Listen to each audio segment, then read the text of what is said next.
Bonjour.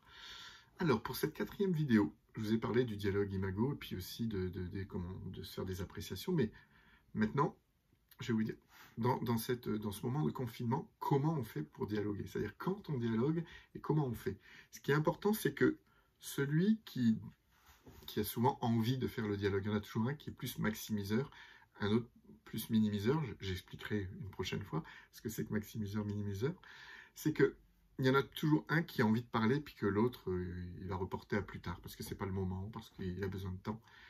Donc c'est vraiment important pour pas que ça soit toujours la même personne qui ait l'impression de demander, que vous puissiez vous fixer des rendez-vous. C'est-à-dire que tous les jours, surtout dans cette période de confinement, je vous invite vraiment à prendre un rendez-vous ensemble, sur agenda, dire voilà, à telle heure, on se fait un dialogue.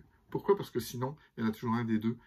Et par expérience, moi je suis celui qui m'enfuyait.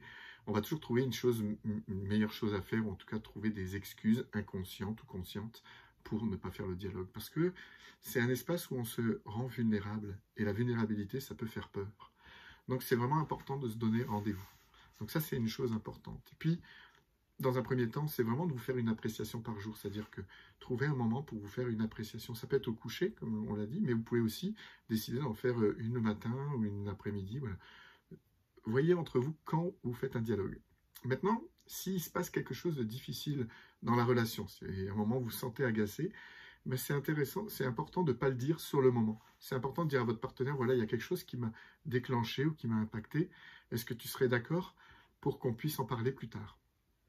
Et à quel moment ça serait intéressant pour toi? Ça va permettre vraiment à tous les deux de garder le lien et puis aussi de continuer à faire ce que vous avez à faire dans la journée et ne pas rester bloqué sur ce qui s'est passé avant. Voilà, bonne journée.